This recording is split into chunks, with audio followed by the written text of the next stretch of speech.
একজন দুধের ডাক্তারকে একটা ছাপোষা মেয়ে এত সহজে মুরগি বানিয়ে দিল।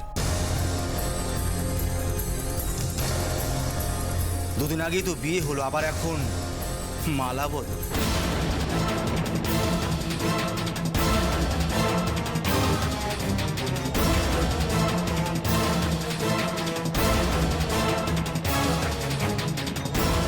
তোমার সাহস হয় কি করে এখানে আসার?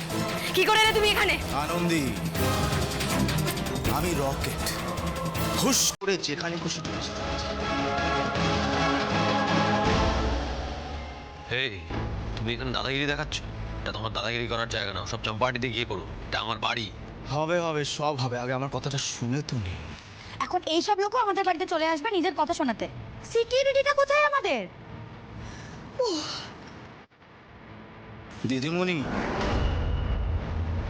আপনাদেরকে বাঁচাতে এলাম। এই যে আপনাদের বাড়ির বৌমা আনন্দী ঘোষ আমার প্রেমিকা ছিল, আমার লাভার।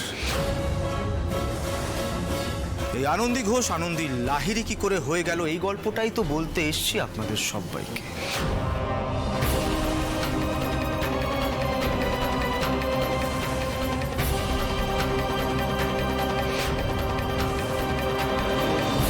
এই প্রেমিকা কাকে বলছো তুমি? একটা গুন্ডা মাতাল তোলাবাজ জোর করে বিয়ে করতে চেয়েছিলে তুমি আমাকে, এমনকি তুমি স্যারের গায়ে পর্যন্ত হাত তুলেছো। আর এখন এখানে এসে তুমি গল্প বানাচ্ছো? এই তুমি জাস্ট বাড়ি থেকে বেরিয়ে যাও, জাস্ট বেরিয়ে যাও, আর কোনোদিন এই বাড়িতে ঢোকার চেষ্টা করবো না, বেরো।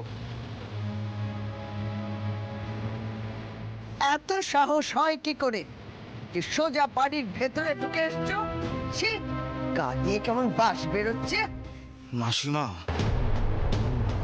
আমি মানুষটা যেমনই হই না কেন, আমার কিন্তু প্রত্যেকটা কথা 16 আনা খাঁটি।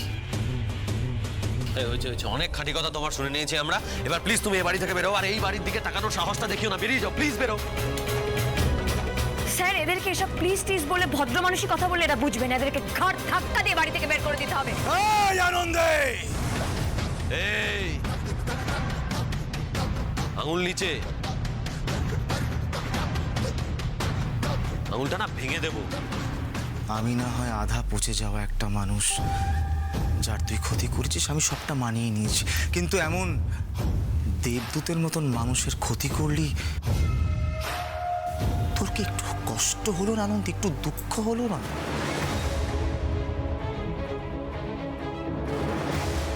কেন? আদের কি সর্বনাশ করবে আনন্দে শুনে?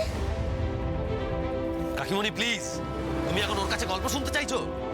না না, বাড়ির ছেলের ভালো মন্দের কথা যখন উঠছে তখন একবার শুনে নিলে ক্ষতি কি? হয়তো ঠাকুরই ওকে পাঠিয়েছে আদির মঙ্গলের জন্য। তুই কি বলছিস বলতো ছোট? ঠাকুর এই লোকটাকে পাঠিয়েছে আমার আদি মঙ্গলের জন্যে? মানে এ কথাও আমাকে এখন বিশ্বাস করতে হবে? ভগবান তো দুপক্ষেরই হয়, সৎ মানুষের পক্ষে আর অসৎ মানুষের পক্ষে, তাই না? একবার বিশ্বাস করে দেখুন না, আপনাদের তো যা ঠকার আপনারা ঠকেই গেছে। এই রকেট আপনাদেরকে আর আলাদা করে ঠকাতে পারবে না।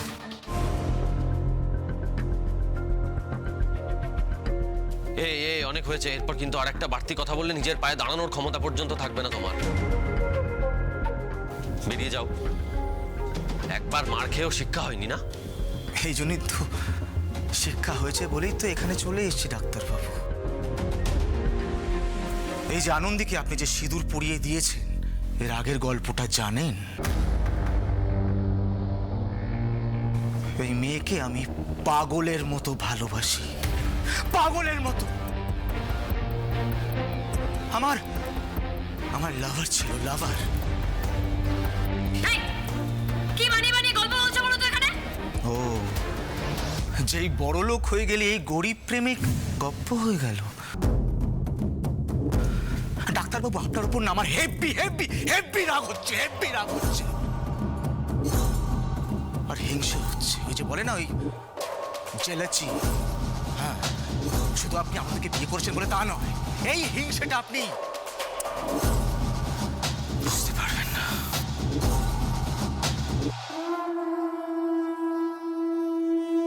বলছোই যখন কিরকম হিংসে একটু বুঝিয়ে বলো।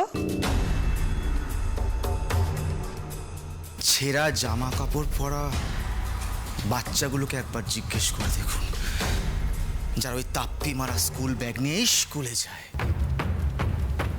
ভালো টাই ভালো জামা পরে যে বাচ্চাগুলো স্কুলে যায় তাদেরকে দেখেই বাচ্চাগুলো ভাবে যে কখন তাদের কপালে একটা ভালো জামা জুটবে, একটা ভালো টাই জুটবে, ভালো নতুন ব্যাগ জুটবে, যেটা পরে তারা স্কুলে যাবে। কিন্তু এই জীবন তাদের গায়ে চোর মেরে বলে যে তোরা ভিখারি, তোরা গরিব, তোরা অন্ধকারেই পড়ে থাক। এই তুমি এই কথাগুলো বলবে বলে অত দূর থেকে এখানে ছুটে এলে? এখান থেকেই তো শুরু স্যার। এই গরিব থেকে বড়লোক হওয়ার রাস্তাটা বড্ড লম্বা। লেখাপড়ার রাস্তা ধরে যদি এগোতাম তাহলে তো এইটা জুটতো না, তাই না? বড় বাড়ি চাই, বড় গাড়ি চাই, এটাই তো চটকাট। তাই এই তাপ্পি মারা জীবনে আমাদের মতন ছেলেরা হয়ে যায় গুন্ডা মস্তান, আর এই মেয়েরা। কি বলতে চাইছো কি তুমি? একদম ঠিক কথাই বলছি। কত টাকা কামাস তুই? কত টাকা কামাস?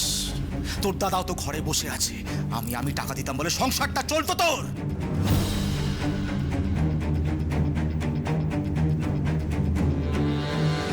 আসলে তোর দোষ নয় রে, এত বড় রাজপ্রাসাদে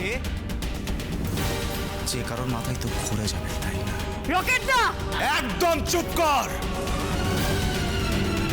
তুই তো নিজে এসে বলেছিস এই বাড়িতে সবাই ডাক্তার, টাকা উঠছে কেন বলিস তুই? কি বলতে চাইছো তুমি? যে মানুষটার আমি মুখ অব্দি দেখতে চাইতাম না, তার সঙ্গে আমি দাঁড়িয়ে দাঁড়িয়ে এই সমস্ত আলোচনা করেছি। আর কত নিচে নামবে গো? স্যার, আপনি ওকে বাড়ি থেকে ধাক্কা দিয়ে বের করে দিন। স্যার করে না, অন্ধ হয়ে গেলি তুই। এত বড় বাড়ির ব্যাচেলার ছেলে, এত টাকা পয়সা, প্রতিপত্তি, কি তাই না? হ্যাঁ, এই বয়সে যা কামাচ্ছে বয়স বাড়ার পর আরো 10 গুণ কামাবে। তাই তুই অনেক ভেবে চিন্তে প্ল্যান করে এই ডাক্তার বাবুকে পাকড়াও করলি। ছি ছি ছি ছি ছি, চোখে চোখ রেখে এই মিথ্যা কথাগুলো তো তুমি বলেও যাচ্ছ, বলো? আমি মিথ্যা কথা বলছি? আমি এত বড় চোরটা আমি, তাও আবার তাকে যাকে আমি ভালোবাসি। দেখ আনন্দি, সবাই জানে তোর এই মিষ্টি মিষ্টি কথায় তুই ব্রহ্মা বিষ্ণুকেও ভুলে দিতে পারবি। তাহলে এই ডাক্তার বাবু কোন সা ক্ষেত কামুনি? তুমি এই সমস্ত কি কথাবার্তা বলছো? এই সমস্ত বেসলেস কথাবার্তা। তুমি জানো না আমরা প্রফেশনাল টার্মটা কাকে বলছি এসব কথা? আমি তোমাকে বলছি তুমি এই বাড়ি থেকে জাস্ট বেরিয়ে যাও, আর কখনো এই বাড়িতে এসো না। বেরিয়ে যাও। ডাক্তার বাবু, আনন্দি কিন্তু এত বোকা নয়। ও কিন্তু অনেক বুঝে শুনে প্ল্যানটা করছে। আরে কেন আপনাকে এত তাড়াতাড়ি ভোলাবে বলুন তো? কেন? ওয়াই? আনন্দি খুব ভালো করে জানে এই বাড়িতে দুটো মানুষ আপনার খুব কাছের। এক হচ্ছে আপনার মা, আর একটা হচ্ছে আপনার ঠাকুমা।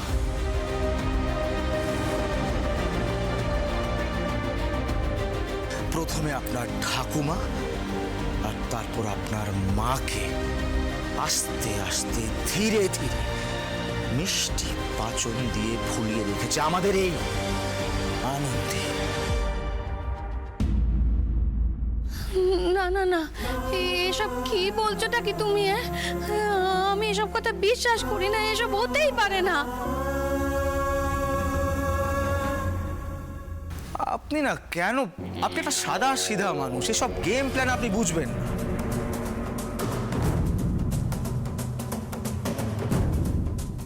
আনন্দিন না একটা খুব বড় ট্যালেন্ট আছে, ও না মানুষের মন ভালো করে বুঝতে পারে। মনের এক্সরেটা না খুব ভালো করে বুঝে গেছে। এই জন্যই তোর বাবার এই পুরো গল্পটা বেশ ভালো করে খেলেছে এই গোটা বাড়িতে। এই রকেট দা, তুমি আমার বাবাকে ওই নোংরা খেলার মধ্যে নামাচ্ছ?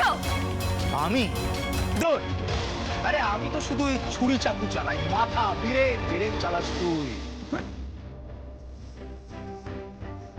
ডাক্তারবাবু, আপনার মনে আছে সেই দিন রাতে যেদিন আপনি আমাকে মেরে পেটে আনন্দকে উদ্ধার করলেন, সেদিন ছিল আনন্দের এই নাটকের প্রথম সিন। সেদিন তুমি আমার সাথে অসভ্যতা করছিলে, স্যার নিজে এসে আমাকে বাঁচিয়েছিল। আরে সেটা তো ডাক্তার বাবু জানে, কিন্তু সেদিন নাটকের মধ্যে আমি কিন্তু একটা সত্যি কথা বলেছিলাম ডাক্তার, আনন্দ কিন্তু আমার লাভার। আনন্দ চল।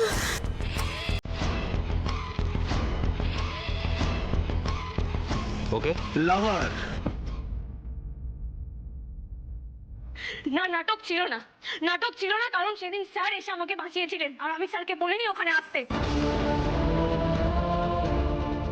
আচ্ছা, আমি কি করে জানবো যে স্যার ওই দিন ওই সময় ওই জায়গাতেই পাস করবেন যে আমি নাটক সাজাবো? স্যার আপনি প্লিজ চুপ করে থাকবেন না, আপনি বলুন না, আমি কি আপনাকে বলেছিলাম যে স্যার আপনি সেদিন ওই জায়গাতে আসুন? বলুন না স্যার, আমি কি বলেছিলাম? আরে আমার তো শুধু নামটাই রকেট, কিন্তু তোর ব্রেনটাই হচ্ছে আসল রকেট। কোথায় যে কি জাল বুনেছিস কেউ জানে না। এই যে ডাক্তারবাবুকে দেখ না, উনি নিজেই বুঝতে পারছেন না কি বলবেন। এই এই এই এই এই চম্পাহাটিতে আমার সংসারটা তছনছ করে দিয়ে তোমার শান্তি হয়নি না? যেখানে এসে আমার সংসারে আগুন লাগাতে। শোনো, আমার টান থাকতে আমি তোমাকে কোনোদিন এই সংসারে কোনো অশান্তি বাড়াতে দেবো না। বেরিয়ে যাও এখান থেকে, বেরিয়ে যাও। আরে আরে একবার আমাকে সবটা বলতে তো দে আনন্দি। বলতে চাও? বলতে চাও? বলতে হলে বলো। আমার এমন ভালো মানুষ দাদাটা তুমি এমন সর্বনাশ করলে কি করে? ওরা এমন অধঃপতন হলো কি করে বলো? কি হচ্ছে এখানে?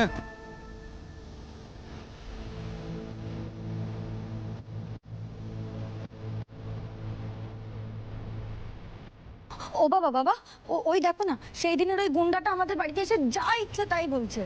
বলছে নাকি আনন্দি আমাদের ঠকিয়েছে গো। ওরা নাকি দুজন দুজনকে ভালোবাসতো। মিথ্যে কথা। এই সবটা এখানে দাঁড়িয়ে দাঁড়িয়ে মিথ্যে কথা বলছে। আমি ওর এলাকায় গিয়ে আসল চেহারাটা বুঝে এসেছি। তুই চুপ কর।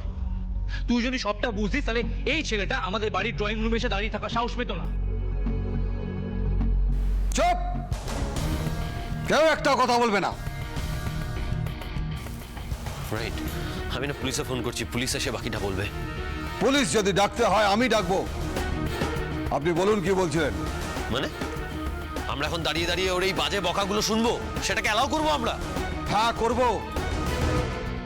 তুমি চুপ করে দাঁড়িয়ে শুনবে যে তুমি কতটা বোকা। আপনি বলুন। Uncle thank you. এবার বলার পর যদি ফাঁসিও দিয়ে দেয় আমার কোনো আফসোস নেই। তো যেটা বলছিলাম, স্যার আপনি আমাকে এই লোকটার কথা শুনে যাচাই করবেন স্যার? যাচাই? যাচাই তো অনেক আগেই হয়ে গেছে, এবং সেটা এই বাড়ির সবার সামনেই হয়েছে। আপনি যে আপনার বাবাকে কতটা ভালোবাসেন সেটা তো একটু আগেও প্রমাণ হয়ে গেল। যখন এই গুন্ডাটা যখন আপনার বাবার নামে উল্টোপাল্টা কথা বলছিল, তখন আপনি আবারও রিঅ্যাক্ট করলেন। তাই তো, আমি তো জানি সে কথা। আমি ওই মানুষটাকে শেষ সময় দেখেছি। ওই শেষ সময়ও তার মেয়ের প্রতি কি টান ছিল। আনন্দিত পৃথিবী ছিল ওর বাবা। এবং মারা যাওয়ার পর এই গুন্ডাগুলো কতটা অসভ্যতামি করেছিল হসপিটালে এবং বাড়ির সামনে, সেটা তোমরা খুব ভালো করে জানো। টাকাও ডিমান্ড করেছিল। তখন কিন্তু তোমরা সবাই এখানে দাঁড়িয়ে আলোচনা করছিলে, কেউ গিয়ে ফেস করো না। উনি কিন্তু চাইলেই পারতেন এখানে দাঁড়িয়ে হিসেব নিকেশ করতে তোমাদের মতো, কিন্তু সেটা উনি করেননি। উনি গিয়ে ফেস করলো, সবার সামনে দাঁড়িয়ে বলল যে আমি দায়ী নই, ওনার বাবার মৃত্যুর জন্য আমি দায়ী নই, উনি বলেছিলেন।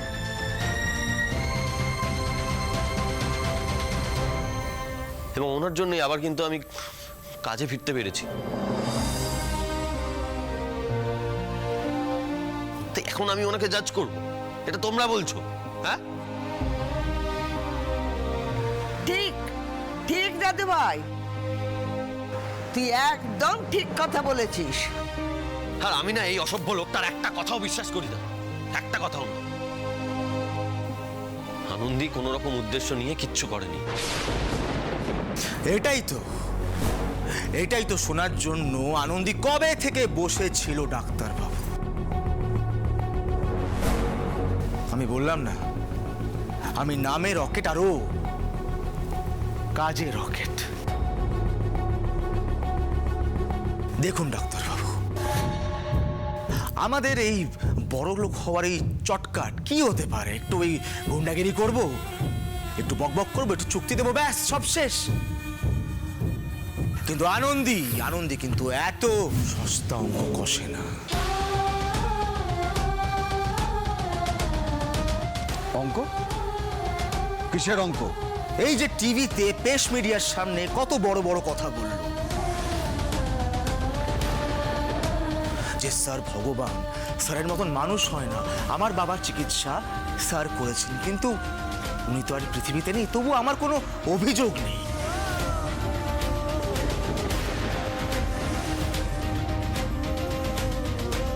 কত মন ভেজানো পাচনের বড়ি খাওয়ালো সবাইকে।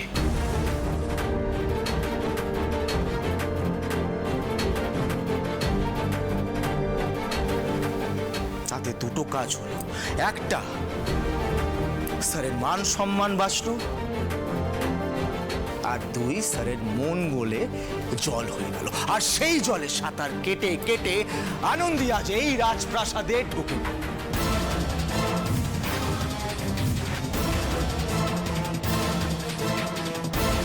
হোয়াট? ইয়েস, এইটাই ছিল আনন্দীর এই বাড়িতে বউ হয়ে আসার প্রথম উদ্দেশ্য।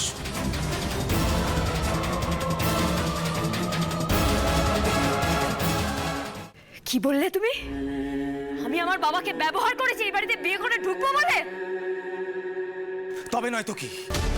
তুই কি তোর দাদা বৌদিকে ছেড়ে দিয়েছিস? তুই তো তোর দাদা বৌদিকেও এই প্ল্যানে সামিল করেছিস।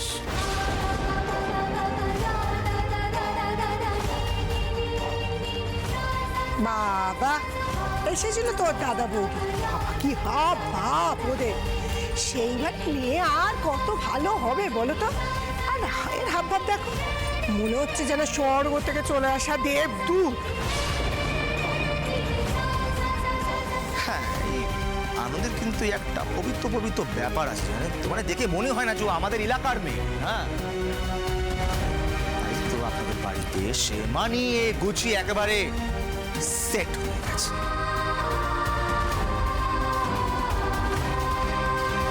তোমরা বুঝতে পারছো?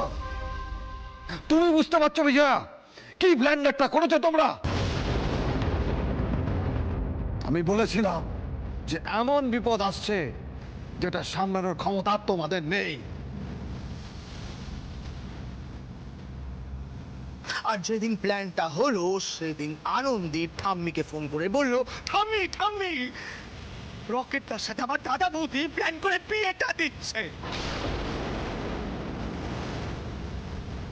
হ্যাঁ, সে তো আমিও খোঁজ করেছিলাম তাই। মাসিমা, আপনি কেন এসবের মধ্যে ঢুকছেন? আপনি সব গেম প্ল্যান বুঝতে পারবেন। আনন্দী খুব ভালো করে জানে যে আপনি যদি আপনার সোনা দাদু ভাইকে কিছু বলে, তাহলে আপনার সোনা মনা দাদু ভাই আপনার কথা কিছুতেই ফেলবে না। আনন্দকে উদ্ধার করতে হবে, আর আপনি কাকে বললেন? আপনার দাদু ভাইকে।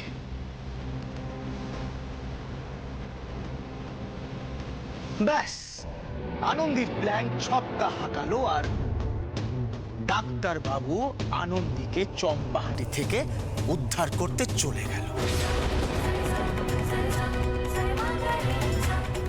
মিথ্যে কথা। আমি যদি পাড়াতে গিয়ে বলি, সেখানে 100 জন আমার হয়ে দাঁড়িয়ে যাবে, আর তারা বলবে যে ঠিক তুমি কিভাবে জোর করে আমাকে বিয়ে করতে চেয়েছিলে। হ্যাঁ, আমিও তো চাই তুই চ আমার সাথে, আমার এলাকায় চল। ওখানে গিয়ে পরিষ্কার হয়ে যাবে কে সত্যি আর কে মিথ্যে। আর আমরা কি এতই বোকা? আমরা বুঝি না কিছু? আরে বাবা, তোমার মতো একটা গুন্ডাকে তোমার পাড়ার লোকজন হ্যাঁ বলবে নাকি? আপনি আমাকে গুন্ডা মানেন ডাক্তারবাবু? তুমি যে কত বড় টেরার সেটা আমি তোমার ডেরায় গিয়ে দেখে এসেছি। আমাদেরকে মারতে চেয়েছিলে পর্যন্ত তুমি। সবচেয়ে বড় ব্লান্ডারটা কি বলো তো? এই বাড়িতে না, এই বাড়ির সবাই তোমাকে অ্যালাউ করছে কথা বলতে, এটাই হচ্ছে সব থেকে বড় ব্লান্ডার। আস্তে আস্তে আস্তে, আপনারা শুনলেন তো? ডাক্তারবাবু আমাকে আমার এলাকার ডন ভাবে। ডাক্তারবাবু নিজে বলল আমি চম্পাহাটির ডন। আমি না চাইলে আমার এলাকার একটা পাতাও হিলবে না। আমার এলাকা থেকে ডাক্তারবাবুকে আর আনন্দকে বেরোতে দেবো সিঙ্গেল পিসে? এটা আবার হয় নাকি? সেটাই তো। ওর তো কথা শুনেই বোঝা যাচ্ছে যে পুরো এলাকা ওর আন্ডারে থাকে। তাহলে তোরা এত সহজে এত দূর কি করে চলে এলি? আমি চেয়েছি তাই পেরেছি। আমি আনন্দকে ডাক্তারবাবুর সাথে পালাতে দেবো, এটাই তো প্ল্যান ছিল। এই এই চুপ করো, চুপ করো, চুপ করো। মাথার উপর যদি ভগবান থেকে থাকে তাহলে তার দোহাই দিয়ে তোমাকে বলছি তুমি চুপ করো। লোকে তার কত মিথ্যা কথা বলবে তুমি। প্ল্যানটা কি ছিল? তোর ভগবানের বাবা আমাকে কথাটা বলতে বলেছে আনন্দী। বাকিটা বলি। আনন্দী খুব ভালো করে জানে যে বড়লোক আর মধ্যলোকের জীবন পাখি হচ্ছে মান আর সম্মান। এই মান সম্মানে ঘা পড়েছে, সব শেষ। চম্পাহাটি থেকে এ বাড়িতে এনে তুলেছে মানে সিঁদুর তো উঠবে, তাই না? ঠিক এই কাজটাই করে ফেললেন আমাদের এই ডাক্তার বাবু।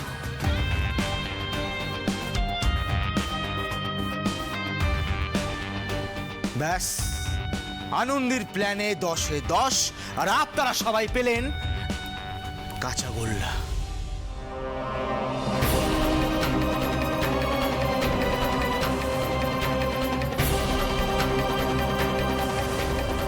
কি স্যার, আপনি আমার থেকে এভাবে তাকিয়েছেন?